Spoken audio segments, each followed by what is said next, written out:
Greetings, grinders. It's another lovely day in Southern California. It's probably about 80 degrees right now at just after 6 p.m. So this is not one of those moments that you'd be jealous, I think. I think around the country it's pretty hot. But just want to remind people it's always beautiful in Southern California. And it's another time for One-on-One with Duckie.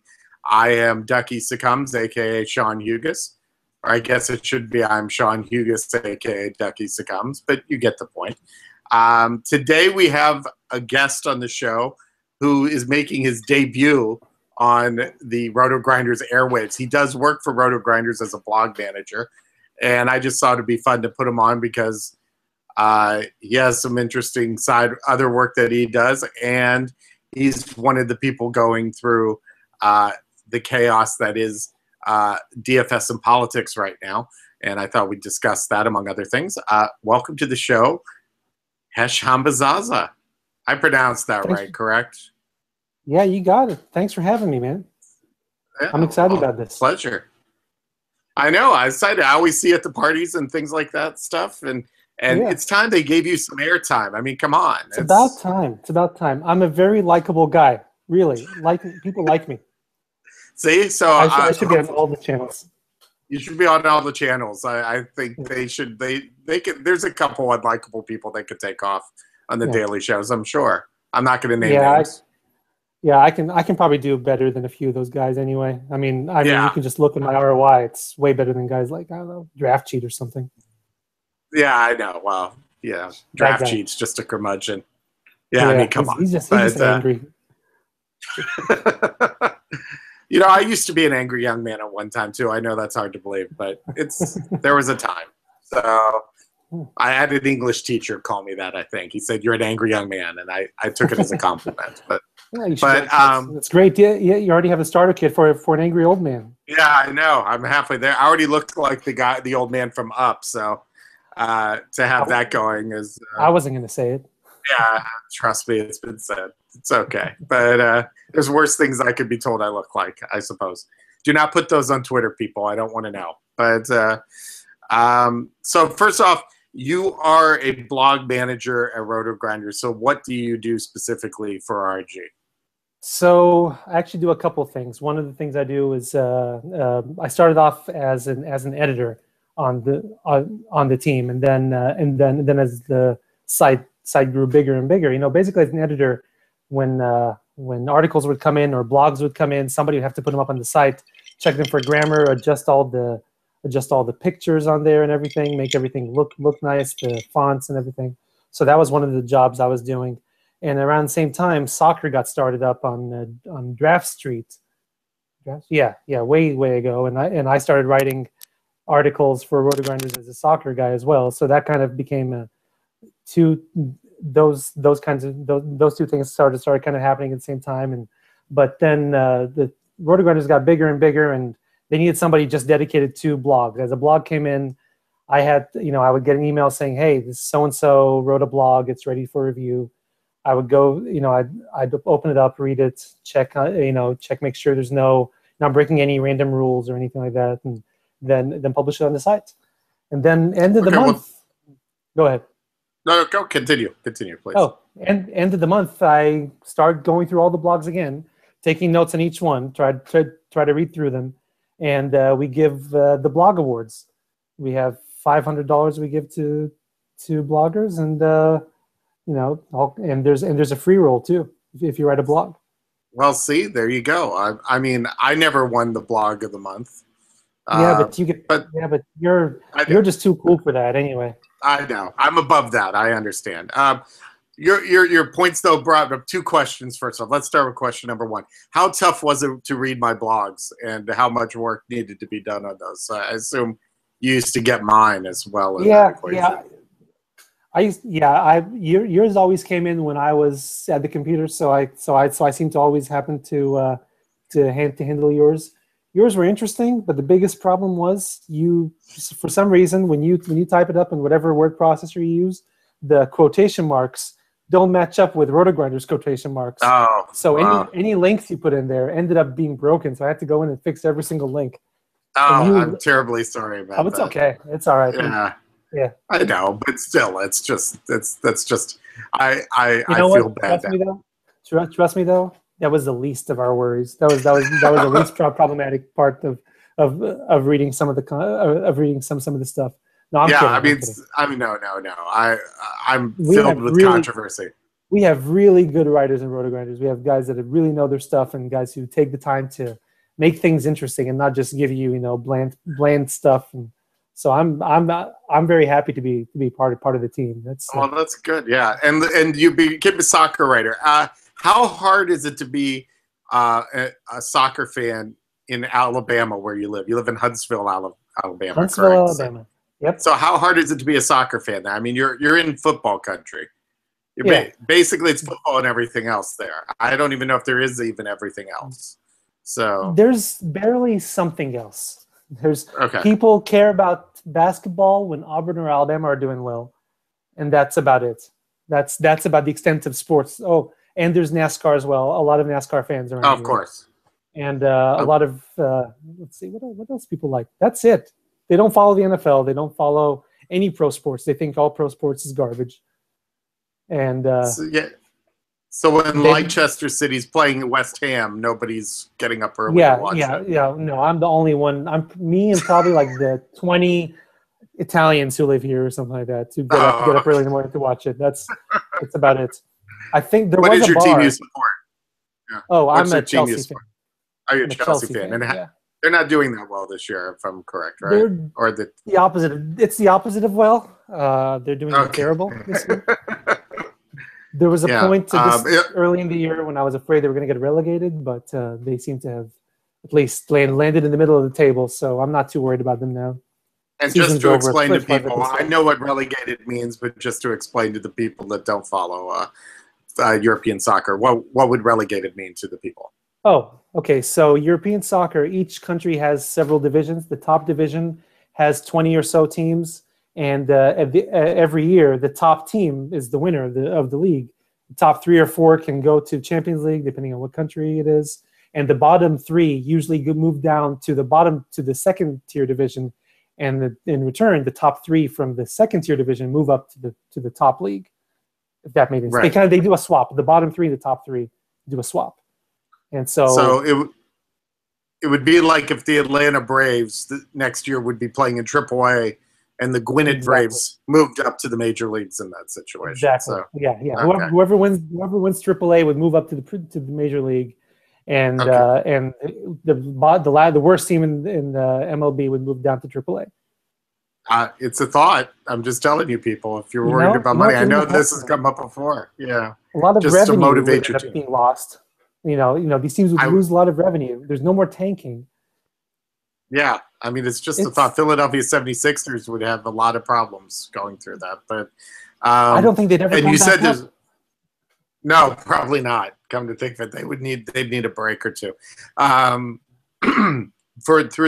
You said there's a bar though. There is one bar in Huntsville that you can watch. There's one bar in Huntsville. When I first moved here, I discovered it. That's actually, and at the time I was single and I'm married and without kids and anything like that. So it was easy to get up at 6 a.m. on Saturday and drive off to this bar, and they would show games. There was like maybe 3 or 4 guys there, and the bartender was a British guy, so that's why he was always there. He was there to watch the games. So, but I don't think that bar is open anymore.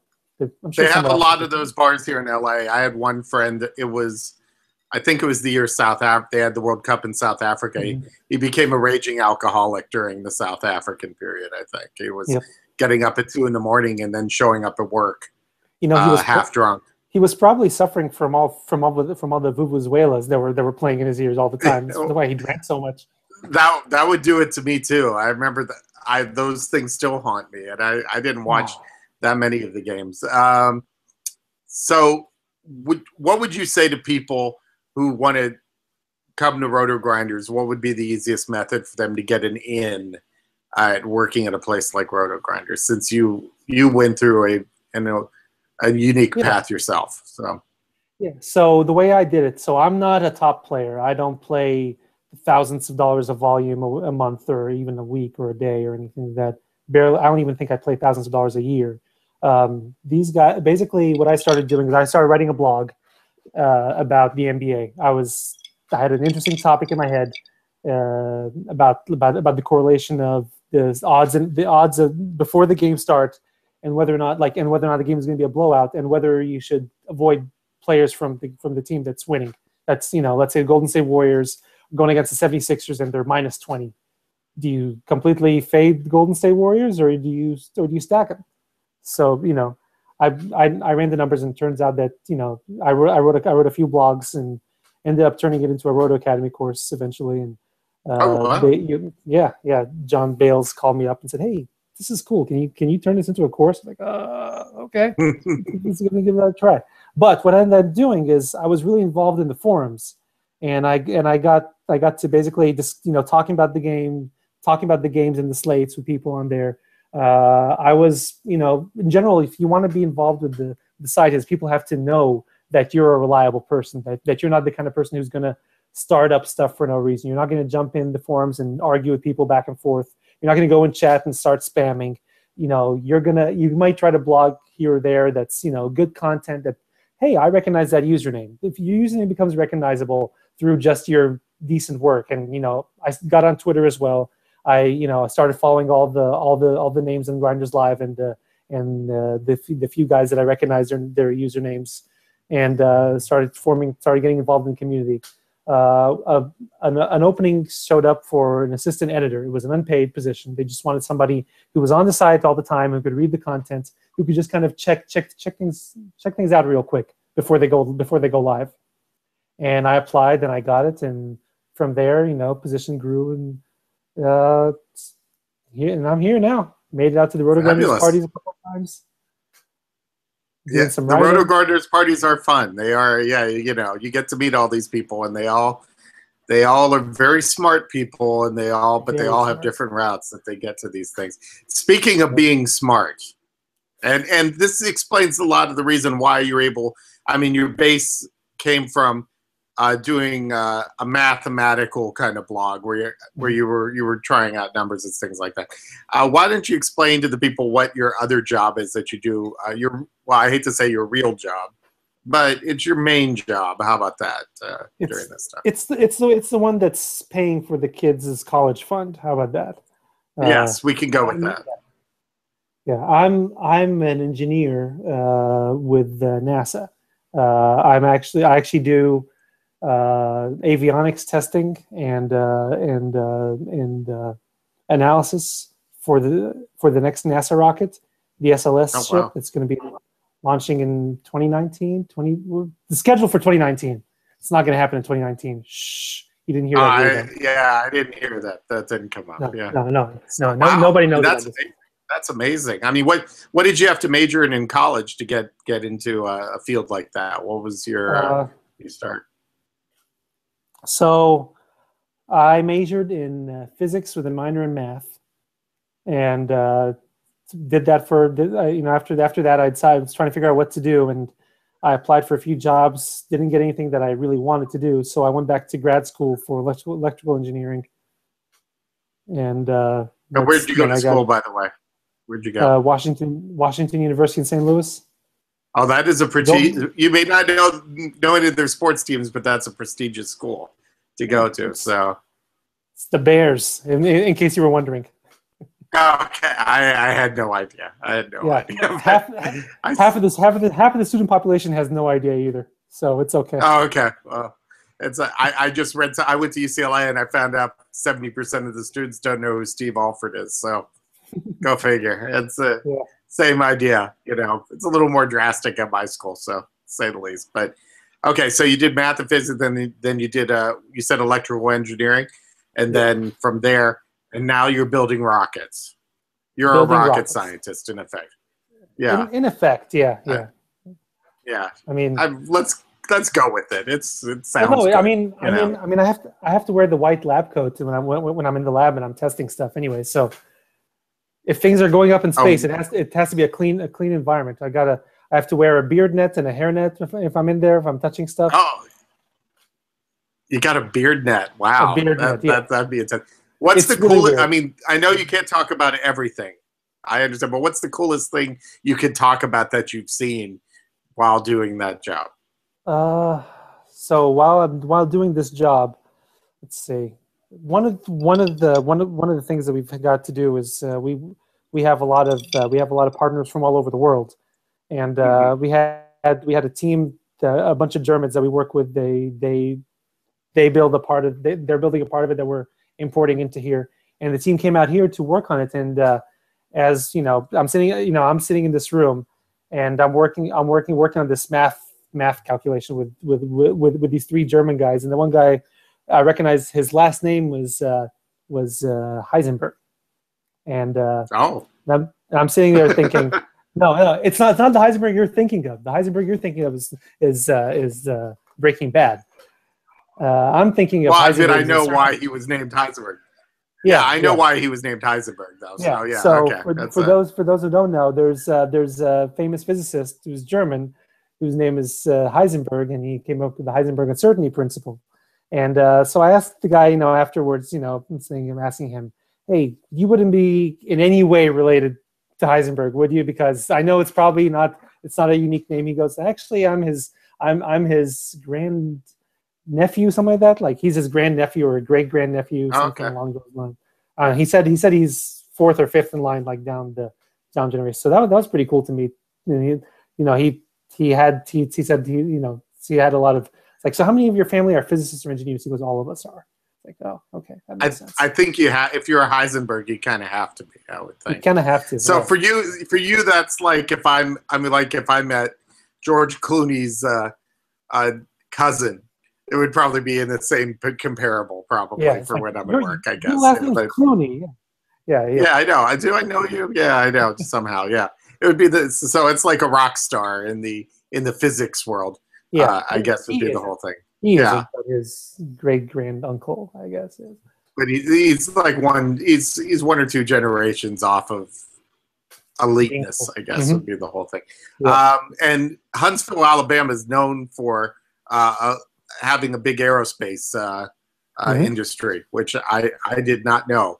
But there is one negative that we're going to talk about in terms of Alabama right now. You are one of the states right now that's going through DFS chaos right now. How is that happen? How's that working for you right now? What's going on? It's really depressing. I mean, when I saw, when it started coming out, when I started hearing, oh, hey, attorney generals are looking into this, and like, oh no, if Alabama's on the list, we're gonna come. And then I start seeing all these states that aren't Alabama get mentioned. Like, oh boy, this is bad, because it's like when something bad's about to happen, and you see the world tumbling around you, and you look around, it's like it's gonna the excrement is going to hit the proverbial fan. It's going to happen. You could say shit on here. There's no problem. Oh, okay. Yeah. I mean, I'm not. It's not as bad as night sweats, but don't worry. You don't have to restrain yourself. Okay. Well, then, if I'm not restraining myself, if you think the shit's going to hit the fan and you're watching the dominoes fall, New York, California's talking about it, Texas is talking about it, Washington's already not even. It's already been banned for years over there. Illinois, all these big states, these blue states, essentially, a lot of them are blue states. And you start thinking, if the blue states are doing this, I'm in a very red state, and it's we don't even have the lottery over here. It's Oh, really? Yeah.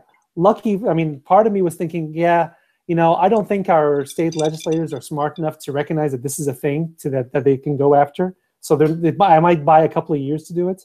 And then there was all this news with the governor. I don't know if you heard about this over in California, but our governor is involved in a nice little sex scandal going on. I've heard the tapes. Yeah. I'm aware of that. Yeah, I watched Rachel Maddow, so I'm aware. Unfortunately, I've heard the tapes too, and it's really weird. Yeah. They're really it's bad. Yeah, it's bad. So I thought there's no way they're more worried about other things. What I didn't calculate is that he's probably looking for something to distract. And hey, look at this. The moral, I'm the moral authority. I'm the moral high ground governor. I stopped illegal gambling in Alabama, or fantasy sports. I stopped the fantasy sports. But it is what it is. I know there's legislation coming through now. I know our neighbors to the north, Tennessee, are in the process of passing a bill now that's really good for for fantasy sports, and I know that all the Roto-Grinders guys were going up to the courthouse and working on it. I know. I get to see them all in suits. It was really weird. I didn't know really how strange. to. Yeah. I did not think that Cal and Brian own suits, but apparently they do. I'm sure they ran over to a place and bought them off the rack right away. Yeah. You know. Do you think they went to one of those tuxedo rental places and asked for the cheapest suits they had? It's quite possible.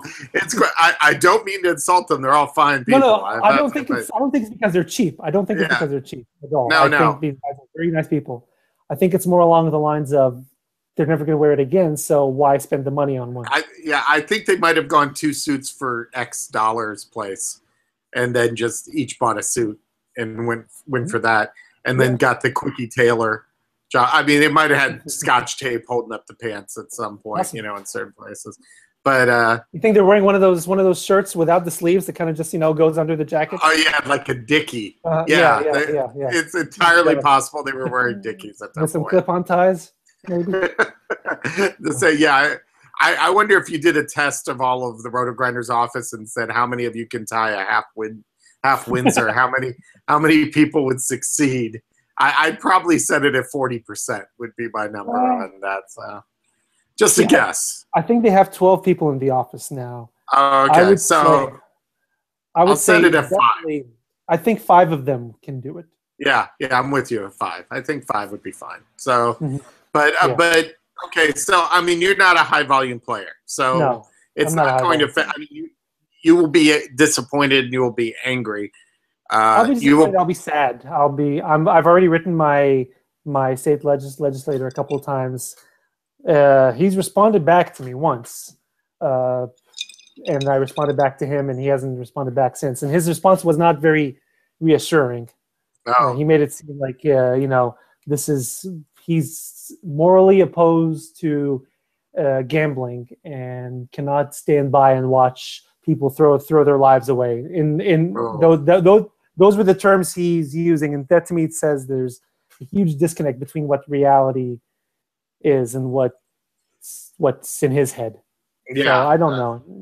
Well, that's really what it comes down to always, is the argument of whether it's gambling or not. And naturally, most of the people that play this game, that at least are on this site, do not see it as a gambling situation. And no, so let's address this.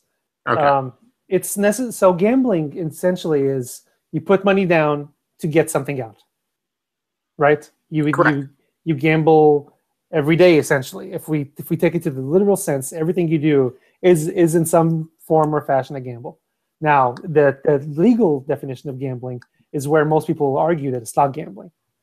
They'll say legally this isn't gambling based on, but if the law, which in Alabama's law actually states that anytime you put money with the expectation of winning money, it is gambling. Any element of chance. So at the same time, I turn around and I wonder why they haven't gone after the stock market or the bingo halls. But you can't get rid of bingo. Come on, bingo. Get rid of bingo. Yeah. Well, those. Oh, I got a funny story about bingo. Please. One of the before I went to Washington University, I was at a small liberal arts school in Austin College in north of Dallas. Okay. That's where I got my physics degree, and it was in a dry county. Sherman, Texas, is in Grayson County. Dry county. There was no bars, no alcohol, and the only entertainment to do was to go to a bingo hall, and because you could bring your own drinks in there in a cooler and sit down and play bingo and drink beer. Oh, wow. And that was a thing we did in Friday nights and Saturday nights in college. If you weren't going, before you went to like a party or frat house or something. I called bingo a couple times. Back east, I went to visit there's a local church. They had a church bazaar, and for some reason they let my brother and I, my brother Rebel 44, hello, hope you're listening, called bingo, and we just.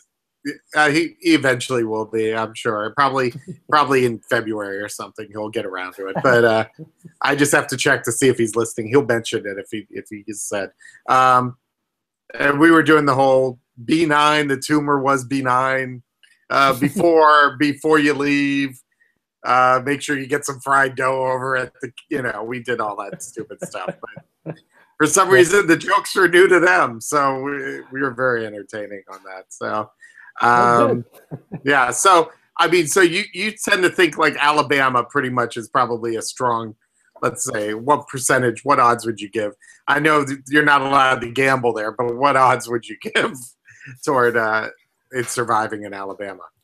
I think what's probably going to happen is there is a bill being worked on right now. It's had a few amendments added to it, and they seem to be adding amendments that would make it more prohibitive to smaller sites to come in. Mm-hmm. I won't go into details because I'm sure they're going to change by the time it goes through another cycle through committee. It's still in committee basically, and there's a few legislators who are really wanting to get it passed because they recognize that it's not a harmful endeavor if it's regulated. It's not going to cause the apocalypse if they allow people to play fantasy sports for money, as long as the sites can guarantee that the consumer's protected, and that's all that's really needed to do. I think if I were to give a percentage on it, I would say about a 60% chance it'll be done by the end of next year. I guess I don't hold out hope that they'll work fast in getting this. Well, with people getting rid of college sports, that probably affects Alabama more than most states because Alabama is a college state. Yeah, so it's pretty much about college sports there. It's not. There's no pro teams or anything. No, like that, there's no pro teams. Few people follow pro teams. Those who follow baseball follow the Braves, but not really. It's not. It's not a diehard fan mentality, at least from what I've seen. It's not like being in Atlanta or in Georgia somewhere. But in general, we're an SEC country over here. This is all about college sports, which might be a driving factor in why they're getting attention. And maybe banning college sports would help get some legislation passed. Say, hey, I'm not even offering college sports, so get the NCAA, which would be, which is a huge lobbyist, I assume, in Alabama. I'm not really sure if they are or not, but I would guess they are. See, I'm wondering if how this is going to continue if they start slowly ticking off states. Is it like Dean did? Are people going to become carpetbaggers and just move around from state to state just to keep playing the game? But I know a couple of people who live near me who play. Who are talking about moving already. Oh, but they also play a very high volume, and to them, it's a big loss.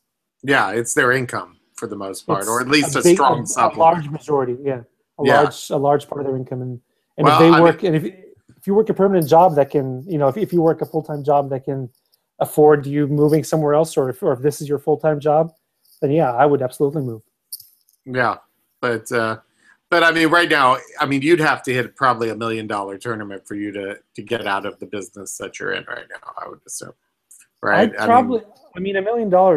I don't want to be that guy, but it may not be enough. I've got, if you think about what do you need to do this full time and to make it so that my wife would leave her job and my kids would move to a different school, and for me to quit my job, which I do fairly well in. $1 million would not be one of those things that, hey, I can go and now if $1 million came along with an idea of something that I can do as a business or something like that, as my own business on the side, I might pursue that. But it won't be in DFS because the world does not need another tout site. No, the ones that are up are doing great, and they're fine. The ones that are up are doing great. There's no way I can compete with any of them. I understand completely, and that's fine. No, it makes sense. One last thing, because it's a running joke. Because of RotoGrinders, you've gotten to go to the parties, and I think did you go to the mansion also? Have you been to the mansion? I have not been to the mansion. Oh, okay. I have been to the mansion. I had the conversation with my wife, and she said that she's okay with me if I were to go to if I were to qualify and go there and win some money. But the way she said it, it was like, "Oh, sure, honey, you can do what you want." So that means no. Okay. With her, it never means no. It just means You do what you want, I'll do what I want. Maybe I'll come up with some weird trip. But I don't want to. I don't want to tempt fate and see what she comes up with. I will say this: if you got into the Playboy Mansion tournament, it's not as dangerous as if you want your wife to come on right now, I'll say it's okay. But what I was going to get at is because you've done some travel. A running joke between the two of us is the cuisine in Alabama. Oh, it's wonderful. Yeah. So now that you've gotten to go around, I mean, because Tennessee's got some good cuisine, they got some good barbecue, and I live out here in Los Angeles. We're doing okay in the cuisine department. So, what is there in Alabama to eat there? But I mean, I assume barbecue's good. Barbecue's a big thing out here. Yeah. See, I'm not a big pulled pork person, and that's all they love their pulled pork over here. I would assume you're not. Yeah. So it's yeah. I'm not a big pulled pork, but I mean ribs are good. I like brisket, but that's usually there's a couple of places. Alabama's got, let's see what else we have here. I don't know. There's all kinds of stuff here. We have lots of food. The Chinese, we actually do have Chinese buffet that's pretty good, and we have some Chinese takeout that can be phenomenal. You get your General Tso's chicken.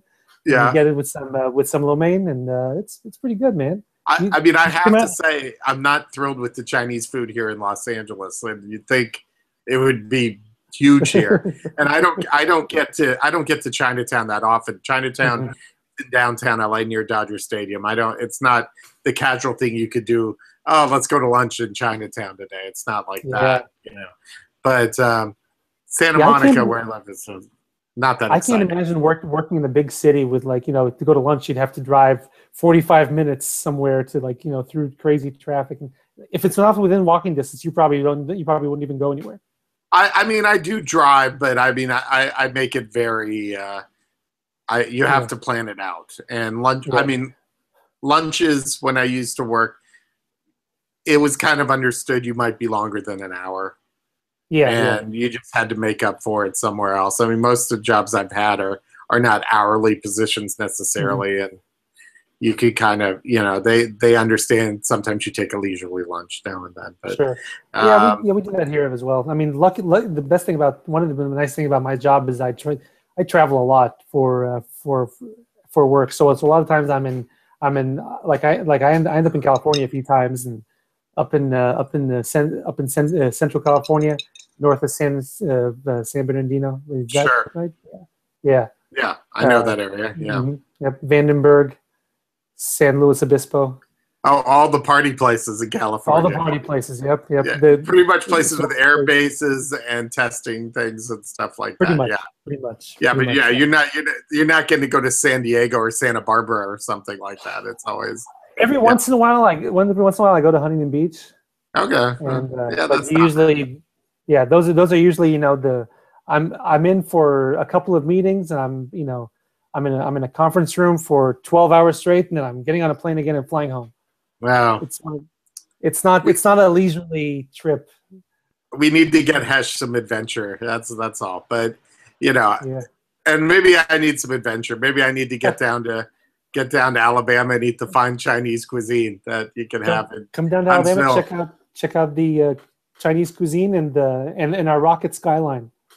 Well, boy, if that's not an invitation, I don't know what, But, I guess that's it for tonight's show. I mean, you did a great job. I know, Hesh, you were a little concerned at first. You were like, oh, what am I going to do? You did great.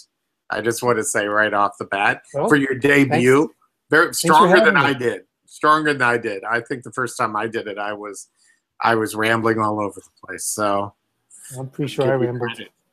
And if you want to follow Hesh, what's your Twitter to Hesh, by the way? Oh, it's DFS_Hambazaza, which obviously I tried to do the Hambazaza straight up, but my uncle has that, and he won't let go of it. So damn your uncle, damn him. Yeah, he needs to let go of that Twitter handle.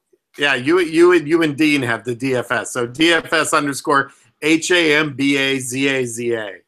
That's right. Right there. Yeah. Good job. Yeah, so I have some skills. But next week, everybody, we're going to have Drew Dinkmeyer on from Daily Roto. and we'll probably talk about Marquise Wilson and people like that at some point. I'm sure his name will come up. And sandwich between Dean and Drew. Yeah, I know. Yeah, I know you're a star now. Accept it.